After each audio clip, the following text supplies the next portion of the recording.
We got winners over here. We got winners over here. For the fans, front row to the nosebleeds.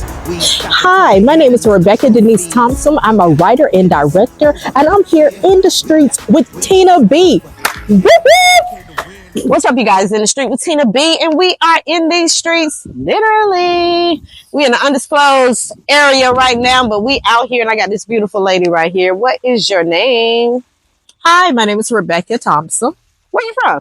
I am from Southeast Georgia, a small town called Blackshear, Georgia. Never heard of that. Yes, it's a small town, but great, good people there. So I was raised in a small, like, farming town. I was actually raised on what used to be a farm. And so, just a small town, good Southern people. Is that south? What is that, south? South toward Macon, or? It is, it's about 45 minutes from Brunswick, about 40 minutes from Jacksonville. Oh, yeah. Florida? It's north of Jacksonville. Oh, okay. On the same side. Nice. So how long you been here? I have been in Atlanta for, when you put it all together, I've been here 15 years. I came in 2005 and I left in 2009 to go to, Texas. And then I came back in 2014. Got you. All right. So tell everybody what you do. I am a writer and director of the new stage play, Striking. And this play is about everything theater. So if you're an actor, if you're a writer, if you're a director, if you're a stage manager, if you're a host, hostess, if you do sound, lights, if you've been a part of any production and you like the process of actually getting a production together, this is the play for you, because that's basically what Striking is about. It's about a play, Will and Desire, that everyone is rehearsing for, and a writer's strike hits. And when that writer's strike hits, it kind of stops everyone's dreams of being able to reach their potential as an actor. And it causes people to commit murder. It causes people to plagiarize. And on the good note, it causes a transformation for one young lady. Oh, wow. Yes. You wrote this? I wrote it. It took me about 7 years to write it. And I'm not like every day. Right. Just a build up. Yes, a build up. And so I probably gone through about 3 drafts before I got to this one. The story changed tremendously. It was the same characters, but the story kept changing. I kept going, okay, this doesn't have any meat to it. This doesn't have a heart to it. And so I would go to the next draft. And finally I was able to get to a draft that I thought, oh, this is compelling. This is compelling. Yeah. So this is the draft that I came up with. That's what's up. Now, how did you go about casting for this? Did you have a casting call, or? Yes, I had auditions. And I had auditions at Encore Film and Music Studio. And also, along with auditions, sometimes I already know who I work really well with. Yeah. So I call on the people that I work really well with. I'll call them back. And I'm like, I know they're great actors. I know they're dependable and all the things that you really need for an actor or actress. And so some of those are the dependable people that I already knew. Some of them are the ones that I auditioned. And a couple of them are ones that I had seen before and never worked with and wanted to work with. And so I just reached out to them in order to work with them. Oh, that's cool. So that's the thing, you guys out there in actors world. Y'all better do right, because we remember. Yeah, absolutely. And we always watching as well. Absolutely. Yeah. And some people just have chemistry, like, I just have chemistry with certain actors, and I like to work with them. And we understand each other. That makes a huge difference when you understand who you're working with and what their vision is and how they work as an actor. Like the actors that I work with and bring back, I know their process. Right. So it always makes it easier for the next project to go, okay, I already know what this person's going to do. Yeah. Right. Well, that's good. That's good. So what you got coming up next? Okay. So what I have coming up next is Striking the stage play. It will be at the Flint River Community Center in Riverdale, Georgia, December 5th, 6th, and 7th. On the 5th, Friday, it will be an 8 p.m. show. On the 6th, Saturday, it will be a 2 p.m. show. And on the 7th, Sunday, it will be a 4 p.m. show. And come out and see us. It's the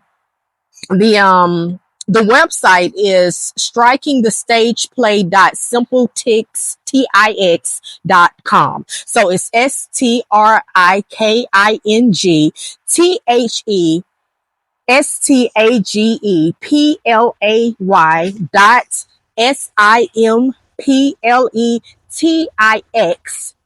Dot com? Yeah, sorry. Dot one dot. One dot. You said the end. Yeah, I know that's the end messed up.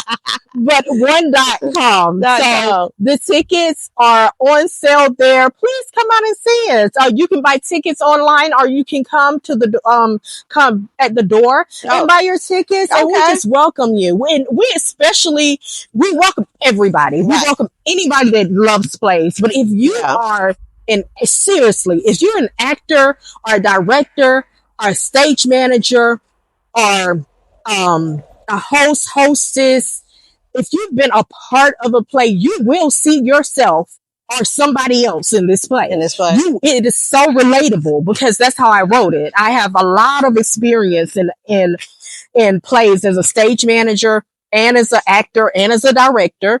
And so I just know the world. I know the process. I know the things that happen. And so whenever you come see this play, you will definitely relate to it because you will recognize this world. If you don't recognize yourself, which you probably will, if you don't recognize yourself, you will recognize another person that you've worked with.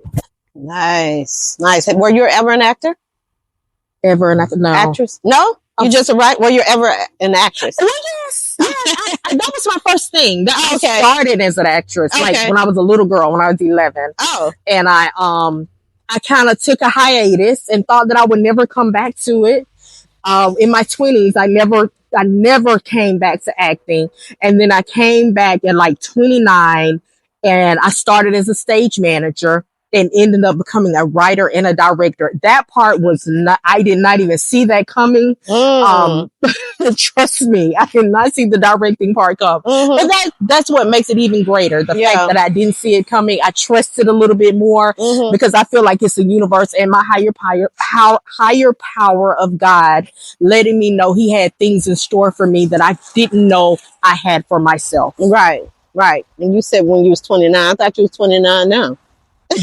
You look 20. No.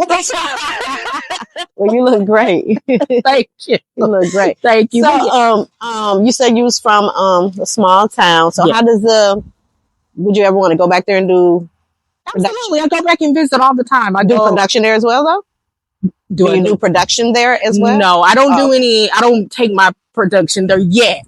But who knows? I may bring it to Blackshear to show it to family and friends and the community, because that's definitely where I started. That's why I started at Waycross Community Theater in a production called The Diary of Anne Frank. I played a little blind girl. And so that's my roots, and that's where it all began. So I definitely, hopefully one day, will be able to bring productions to my hometown. Yeah, absolutely. Now, I'm big on unscripted. Do you ever let your cast just go with the flow, or they got to be dead set on that script?